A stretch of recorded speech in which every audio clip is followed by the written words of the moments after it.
Hello everyone, and today we are going to the last part of our module 3, that is a career planning, performance management, and together with the employee life cycle management. So, under the first area is the performance management.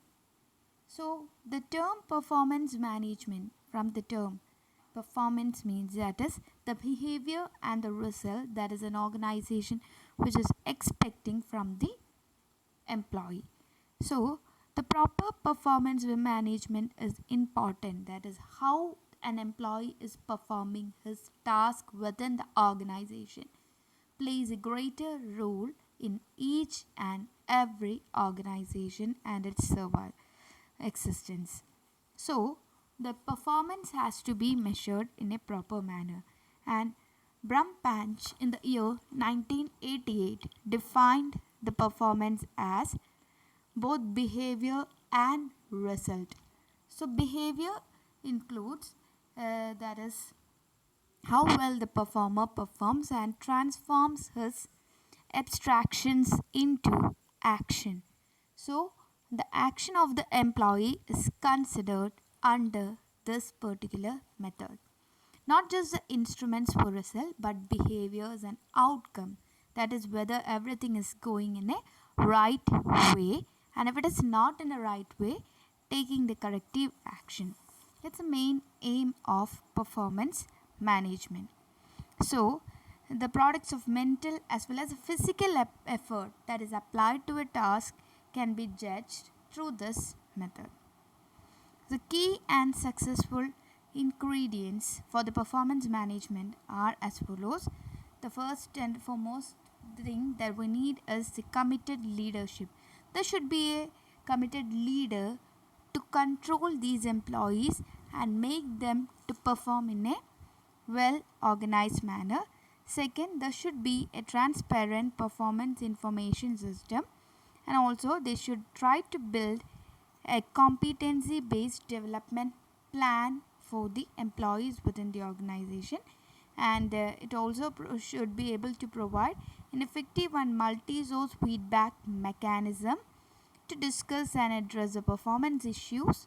Then strong linkage should be there with the performance measures and performance result, and useful performance measures are also to be adopted by the organization. And the main characteristics of the performance management are: it is an organizational tool to clarify performance objectives, standards, critical dimensions, and competencies to enhance individual performance, and works the best when the employee's work is planned. That is, it is suitable only when the work is properly planned within the organization, and achievements is communicated to the employees within the organization, and it always aims at enhancing the capability or the capacity of the employee to perform a particular task, as well as his ability to cope up with the changes in the changing work environment.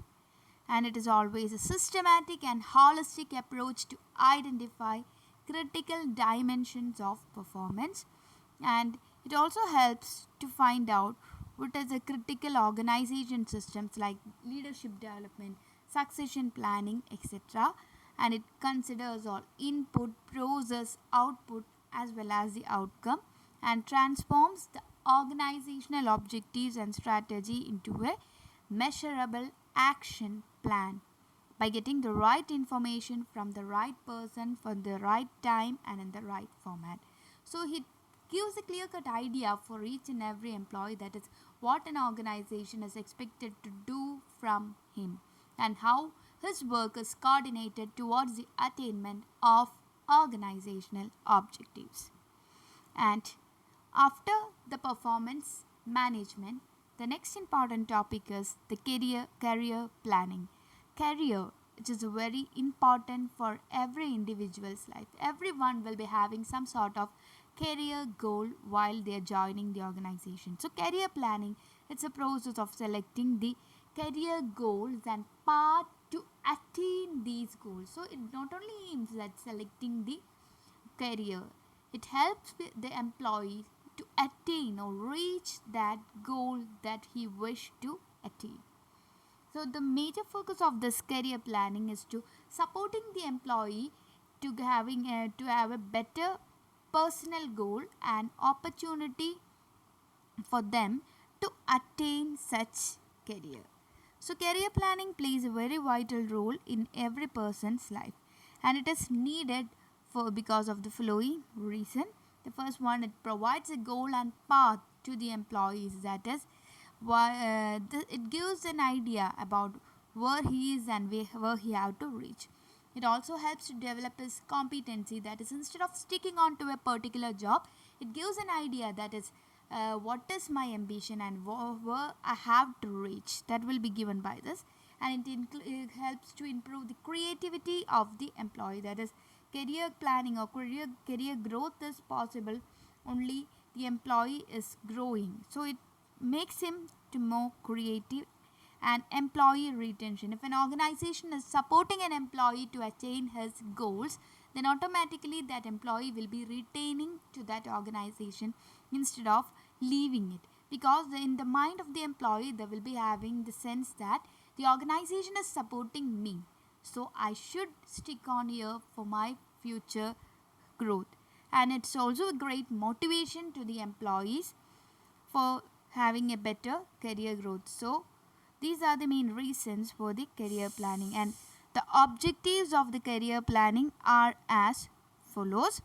First one is to attract and retain talents by offering careers and not job. That is, instead of giving a job, that give them a better career or future.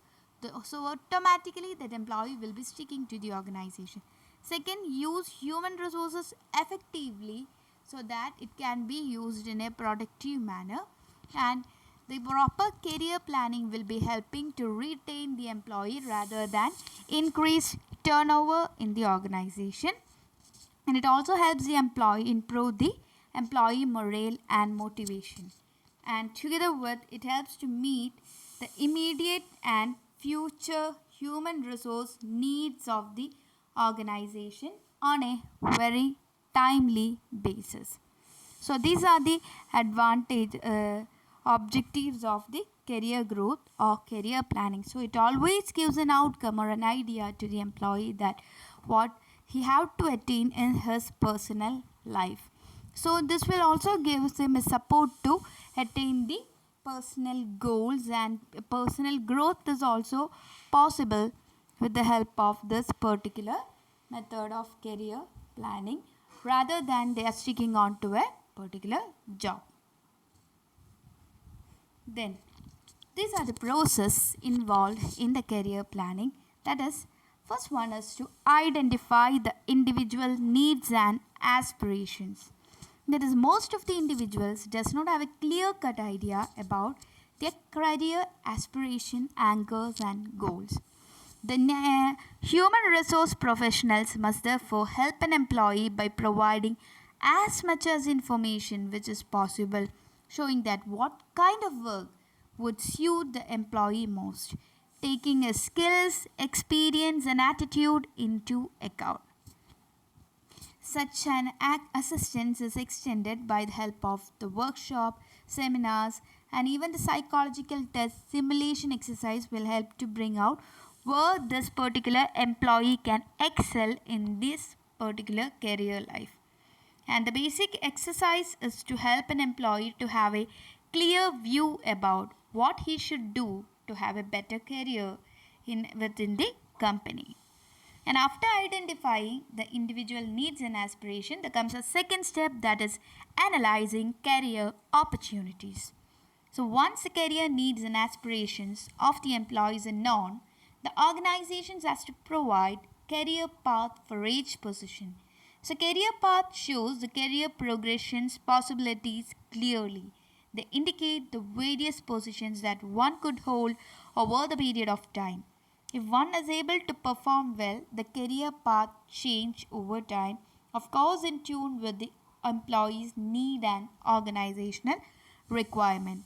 While outlining the career path, the claims of experienced persons lacking professional degrees and that of young recruits with excellent degrees but without experience need to be balanced properly.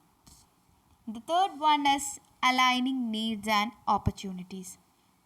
So, after employees have identified their needs and have realized the existence of career opportunity, the remaining problem is one of the alignment. This process consists of two steps. The first, identify the potential of the employee and then undertake career development program with a view to align the employee needs and organizational opportunities. Through performance appraisal, the potential of the employee can be assessed to some extent. Such an appraisal would help reveal employees who need further training, an employee who can take up added responsibilities, etc. Such as special assignments, planned position rotation, supervisory coaching, job enrichment, understudy program can be taken to update employee knowledge and skill. The fourth one is action plan and periodic review, or the fourth step is the action plan or the periodic review. So here what they do is that the matching process would uncover gap. These need to be bridged through individual career development effort and organization supported effect from time to time. After initiating these steps, it is necessary to review the whole thing every now and then. This will help the employee to know in which direction he is moving, what changes are likely to take place, what kind of skills are needed to face new and emerging organizational challenges. From an organizational standpoint also. So it is necessary to find out how employees are doing, what are their goals and aspirations, whether the career path are in tune with individual needs and serve the overall corporate objectives, etc. So these are the 4 steps in career planning process. And moving on to our next topic, that is employee life cycle. So in the employee life cycle, from the name itself, that is, it is a life cycle of an employee within an organization, and it's an HR model that identify different stages of a worker advancements through in an organization, as well as the role of HR in optimizing the progress. So in short, it refers to an employee's journey within the company, and it is defined as a tool or process and management structure that support the total experience of the employee at their company from beginning to end. So from the point of view, joining to the end of the work, all those things are considered under employee life cycle management, and it is divided into 6 phases. And in the figure that you can see different phases. The first one is recruitment. So here the talent acquisition, pre-employment screening, application tracking will be done. Then onboard. Onboard means identifying and access management system, internet access, job orientation, online benefit enrollment. Third is to develop the employee, that is a performance management softwares, learning management and e-learning is done under this method. Then retaining, the talent management, succession planning, return to work or stay at work programs are done. And the last one is off-board, that is an exit interview and feedback, initiation of retirement plan or benefits and final pay are coming under this stage. So from the recruitment to the point till the employee leaving, all these factors, all the entire journey of the employee within the organization is considered under employee life cycle, and the stages are explained in details. That is, first one is an outreach. So an employee outreach is a starting point of an employee life cycle. Here the employee is interested to be in an organization, and he tried to reach the organization through different channels. And the second stage is recruitment, that is, it encompasses the application and interview process the candidates go through when applying an open position. And the third is onboarding. So what happens after a job offer is accepted is included here, that is, how a new employee, a newcomer is brought up into the company, and how speedily he can access to the company's policies and procedures while learning through the together with the learning. Fourth one is a process, performance process, sorry, and which help to evaluate and recognize how they are working and how is their review, how was their recognition program. All these are considered under this. Then the fifth one is the development. Once an employee has moved out to the new hire phase and has established a skilled team member, managers work with the employee to identify the professional path and develop plan to help the employee to achieve their goals. And the last stage is offboarding. It is happening when an employee leaves the organization, and the leaving may be either voluntarily or involuntarily. Voluntarily in the sense that the employee himself leaving the organization. Involuntarily means the employee are forced to leave the organization. So these are the 6 stages in the employee life cycle. And together with in these stages in between we can see 3 more factors, that is a promotion, transfer and recruitment. Under that the promotion is always treated as a positive term. It is an upliftment or moment of the upward movement of an employee from a lower position to a higher position. And there are different definitions for the promotion according to Arun Monappa and Sayyad. Promotion is an upward reassignment of an individual in an organization hierarchy accompanied with increased responsibilities, enhanced status and usually with increased income, though not always so. And according to Scott and Clothier, a promotion is a transfer of employee to a job which pays more money on one that carries some preferred status. And there are different types of promotion. Under that, the first one is the limited promotion. Limited promotion is also known as the upgrading, that is increase in the pay on the same job but not moving to a highest position. Then the second type is a dry promotion. Dry promotion, that is no increase in the pay but there is giving a new title or a decorative job role in the organization. Then the third one is multiple chain promotion. Here provide a systematic linking for each position to other position, that is multi-promoted opportunities gives different avenues or approach to an exit from each position in the organization. And up and out promotion. Up and out often leads to termination of services. In this type of promotion, a person must either earn a promotion or seek employment somewhere else. So these are the different types. So in first one, salary is increased, not the job position. In second one, no salary is increased but the new title is given. In multiple chain, he will be giving a linking another position. Several other positions are given within the organization. So more power is coming up to him. And the fourth one, up and out promotion. It leads to the either termination of services or seek employment anywhere else outside. So these are the some bases of promotion. The first one is it is based on the seniority. It was the traditionally used concept of promoting the employees in the organization. Second is based on merit. Performance of the employee is considered as a basis for promotion. And the third one is merit comes seniority. Both seniority and merit is taken into consideration. Then promotion by selection.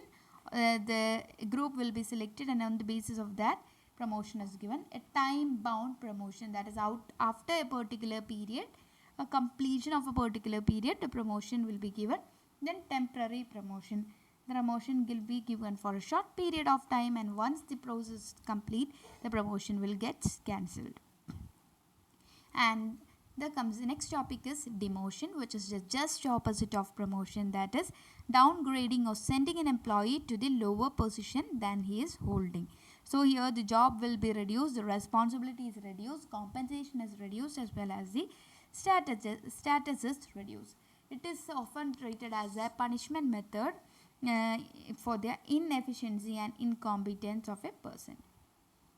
Then comes the next topic, that is transfer. From the name itself, that is a change in the job assignment. It does not involve any change in the responsibility or status. It is just changing the position of the employee from one place to another. So it is viewed as a change in the assignment in which an employee moves from one job to another in the same level or same hierarchy, requiring similar skill, involving approximately same level of responsibility, same status and same level of pay. So transfer does not involve any change in the responsibility or compensation. The purpose of transfer is to meet the organizational requirement. That is, organization may have to transfer the employee due to the technology, changes in volume of production, product line, quality of products, etc. Second is to satisfy the employee needs. That is, in order to satisfy their desire to work under a friendly supervisor or in a department or in a region, they will be transferred. Then utilize the employees better. Because feels that his skills and experience or job knowledge could be used or put into use better in any other places. Then to make the employee more versatile within the organization, that is, it may be rolled over different job to expand their capability. Job rotation may prepare the employee for more challenging and assigning task in the future. Then to provide relief to the employee, that is, who have overburdened or doing hazardous work for a long period, can be transferred. Then reduce conflict, that is, where the employee is find it difficult to get along with the colleagues in a particular section, department or location, can be shifted to another place. To punish employee, that is, as a means of a disciplinary action, change in the shift or undesirable activity to a remote or far-flung areas, the transfer is given. And these are the different types of transfer. The first one is a production transfer. Due to from the name itself, it is done due to the change in the production. Then replacement transfer, due to the change in the employee working in the same job for a long period of time, so he will be get bored. So instead of avoiding such boredom, the replacement is done. Rotation, the transfer to increase the versatility of the employee in the organization. Then shift transfer, as you can see in the IT parks or info park, morning shift, and together with the nursing jobs also you can see, that is, transfer from one shift to another. Then remedial transfer, to initiated to correct the wrong placement. If a wrong person is placed on another job, and in order to correct it, remedial transfers are done.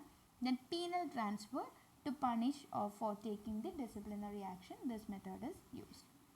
And the last topic in this particular module, that is the module 3, is the retirement.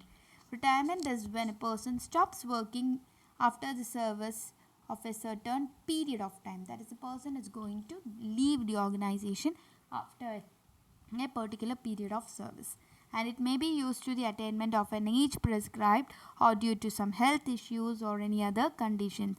So the person who is availing retirement will be getting a pension according to the organization. So these are the different topics covered under this slide. That is, career planning is the performance management is the promotion, transfer, and retirement is the. By this we are entering our third module. Hope you have understood, and if you have any doubts, please do ask me. And thank you for listening. Thank you so much and have a nice day.